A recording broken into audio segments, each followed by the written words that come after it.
Corona ਮਹਾਮਾਰੀ ਦੌਰ ਦੇ ਵਿੱਚ ਹਰ ਕੋਈ ਆਪਣਾ ਜਿਹੜਾ ਯੋਗਦਾਨ ਦੇਣਾ ਚਾਹੁੰਦਾ ਹੈ।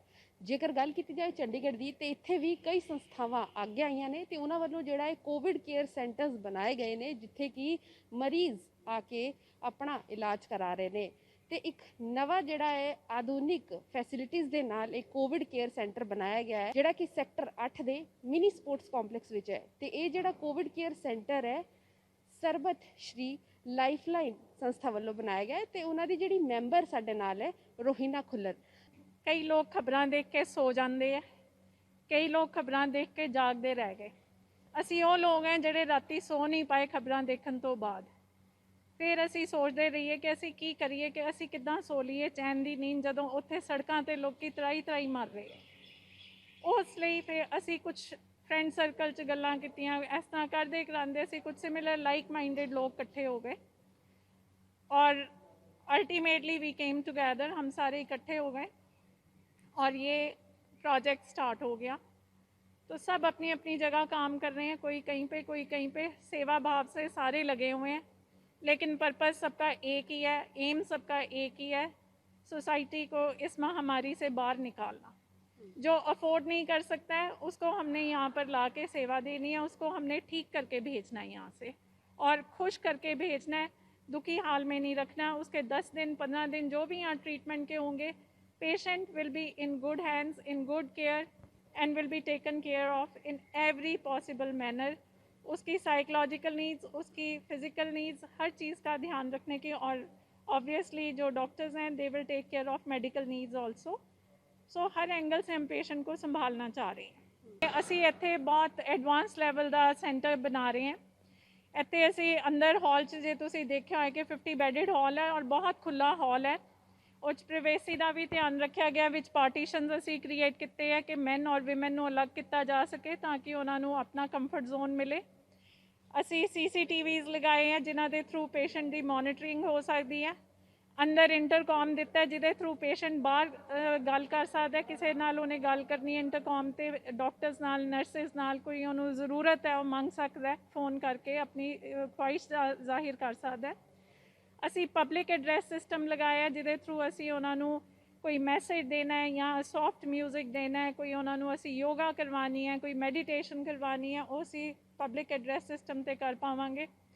डिसाइड्स दैट असी उन्होंने सारी तुस देखा होगा कि असी इत्थे किट बना के रखी हुई है।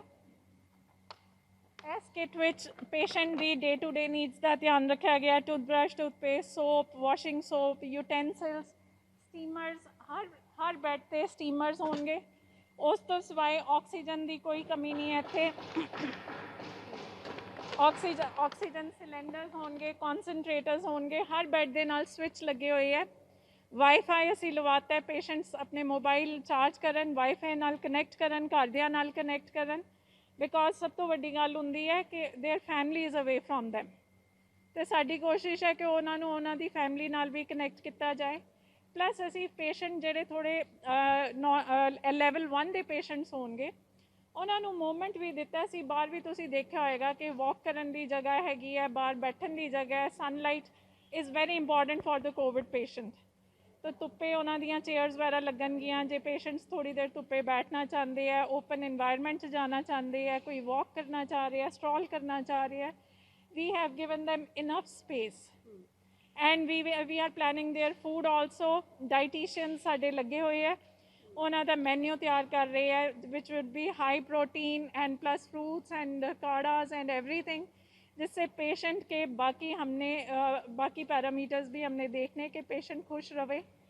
तो इस विच की हुंदा है कि नॉर्मली पेशेंट्स खाना छड्ड दिंदे है, तो वो भी असी प्लान कर रहे हैं कि असी वैरायटी दईए, उन्होंने फूड अट्रैक्टिव वेच दईए, बुफेज ले करिए ताकि उन्होंने अपने आप मन करे खाना खाण नूं।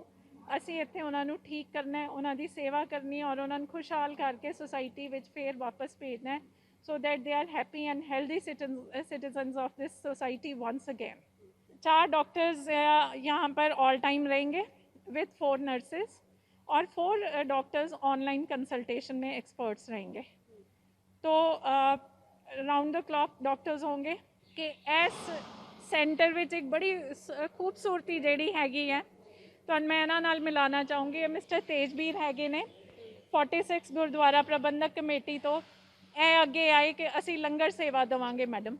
ਇਹਨਾਂ ਨੇ ਲੰਚ ਤੇ ਡਿਨਰ ਦਾ ਵਾਅਦਾ ਕੀਤਾ, ਡਾਈਟੀਸ਼ੀਅਨਸ ਨਾਲ ਕਨੈਕਟ ਕਰ ਰਹੇ, ਉਹਨਾਂ ਦੇ ਹਿਸਾਬ ਨਾਲ ਲੰਗਰ ਤਿਆਰ ਕਰ ਰਹੇ ਹੈ। ਫਿਰ ਸਾਡੇ ਜਿਹੜੇ ਮਿਸਟਰ ਅਮਰ ਵਿਵੇਕ ਜੀ ਹੈ, ਜਿਹੜੇ ਪ੍ਰੈਜ਼ੀਡੈਂਟ ਹੈ ਸਾਡੇ ਸੁਸਾਇਟੀ ਦੇ, ਉਹ ਸਾਈਂ ਜਾਗਰਤੀ ਦੇ ਹੈਗੇ ਆ, ਹੈਡ ਹੈਗੇ ਨੇ। ਉਹ ਅੱਗੇ ਆਏ, ਉਹ ਕਹਿੰਦੇ we will take this project forward, ਅਸੀਂ ਅੱਗੇ ਕੰਮ ਕਰਾਂਗੇ, ਤੁਸੀਂ ਚਿੰਤਾ ਨਾ ਕਰੋ। ਉਹ ਸਾਰਾ ਅਰੇਂਜਮੈਂਟ ਜਿਹੜਾ ਇੱਥੇ ਹੋ ਰਿਹਾ ਇਕਵਿਪਮੈਂਟ ਦਾ, ਗੈਜਟਸ ਦਾ, ਉਹ ਕਰ ਰਹੇ ਹੈ। ਮੈਂ ਇੱਕ ਆਮ ਨਾਗਰਿਕ ਹਾਂ, I am a simple citizen out here and I am assisting in whatever way we can. ਤੇ ਤੁਸੀਂ ਇਹ ਬਿਊਟੀ ਦੇਖੋ ਇਸ ਸਿਟੀ ਦੀ। ਇਹ ਸਿਟੀ ਬਿਊਟੀਫੁਲ ਇਸ ਲਈ ਨਹੀਂ ਹੈ ਕਿ ਇੱਥੇ ਸੜਕਾਂ ਸੋਹਣੀਆਂ ਜਾਂ ਚੌਂਕ ਸੋਹਣੇ ਹੈ। ਇਹ ਸਿਟੀ ਬਿਊਟੀਫੁਲ ਇਸ ਲਈ ਹੈ ਕਿ ਇੱਥੋਂ ਦੇ ਲੋਕਾਂ ਦੇ ਦਿਲ ਬੜੇ ਸੋਹਣੇ ਹੈ। ਤੁਸੀਂ ਦੇਖੋ ਕਿਸ ਤਰ੍ਹਾਂ ਇੱਕ ਇੱਕ ਬੰਦਾ ਅਲੱਗ-ਅਲੱਗ ਵਾਕਸ ਆਫ ਲਾਈਫ 'ਚੋਂ ਉੱਠ ਕੇ आया है और सेवा ਲਈ खड़ा हो गया और अपनी सोसाइटी ਨੂੰ सर्व ਕਰਨ ਲਈ ਤਿਆਰ हो गया। यहाँ पर सबसे पहली चीज़ ये है कि जो यहाँ पे अलग से सेपरेट, जैसे आप देख रहे हो अलग अलग केबिन बना दिए गए हैं। फीमेल वार्ड अलग बनेगा, मेल वार्ड अलग बनेगा। क्रिटिकल पेशेंट के लिए हम एक अलग केबिन दे रहे हैं। हर बेड के ऊपर जैसे स्टीम लेने के लिए, ऑक्सीजन कंसंट्रेटर, इलेक्ट्रिसिटी दी है हमने। यहाँ पे अच्छा खाने के लिए व्यवस्थाएं करेगी है। और पेशेंट के लिए सबसे मेन चीज़ होती है कि उसको बिजी रखना, उसके लिए केयर करना। जैसे बाहर आउटसाइड भी बैठ सकता है पेशेंट, अपना खुद का काम कर सकता है, मतलब एवरीथिंग पेशेंट को बिजी रखने के लिए उसके। और यहाँ पे मेन डॉक्टर से एक्सपर्ट टीम रहेगी, नर्सेज रहेंगे, जैसे हम पीजीआई से भी यहाँ सपोर्ट कर रहे हैं। तो ये पेशेंट के लिए ऐसे लगेगा नहीं कोविड सेंटर है, उनको ऐसे लगेगा जैसे पीजीआई है, 32 जैसी सुविधाएं मिलेगी यहाँ पर। ਅਸੀਂ ਦੇਖਿਆ ਕਿ ਕਿੰਨਾ ਜਿਹੜਾ ਹੈ ਆਧੁਨਿਕ ਸੁਵਿਧਾਵਾਂ ਦੇ ਨਾਲ ਇਹ ਕੋਵਿਡ ਕੇਅਰ ਸੈਂਟਰ ਤਿਆਰ ਕੀਤਾ ਗਿਆ ਹੈ। ਇਸ ਵਿੱਚ ਮਰੀਜ਼ ਨੂੰ ਜਿਹੜਾ ਹੈ ਉਸਦੇ ਐਂਟਰਟੇਨਮੈਂਟ ਦੇ ਲਈ ਵੀ ਕਾਫੀ ਕੁਝ ਇੱਥੇ ਜਿਹੜਾ ਇਹਨਾਂ ਦਾ ਪ੍ਰੋਗਰਾਮ ਹੋਣਗੇ, ਚਲਾਣਗੇ, ਜਿਵੇਂ ਕਿ ਟੀਵੀ ਹੋ ਗਿਆ ਜਾਂ ਫਿਰ ਗੇਮਸ ਹੋ ਗਏ ਜਾਂ ਫਿਰ ਉਹ ਬਾਹਰ ਨਿਕਲ ਕੇ ਵਾਕ ਵੀ ਕਰ ਸਕਦੇ ਨੇ। ਯਾਨੀ ਕਿ ਕਿਤੇ ਨਾ ਕਿਤੇ ਪੇਸ਼ੈਂਟ ਦੀ ਕੇਅਰ ਦੇ ਨਾਲ ਨਾਲ ਉਹਨਾਂ ਨੂੰ ਜਿਹੜਾ ਹੈ ਇੱਕ ਮੈਂਟਲ ਤੌਰ ਤੇ ਜਿਹੜਾ ਪੈਨਿਕ ਕ੍ਰੀਏਟ ਹੋਇਆ ਉਹ ਵੀ ਘੱਟ ਕਰਨ ਦੀ ਜਿਹੜੀ ਇਹਨਾਂ ਦੀ ਕੋਸ਼ਿਸ਼ ਰਹੇਗੀ। ਚੰਡੀਗੜ੍ਹ ਤੋਂ ਈਟੀਵੀ ਭਾਰਤ ਦੇ ਲਈ ਪੂਜਾ ਵਰਮਾ ਦੀ ਰਿਪੋਰਟ।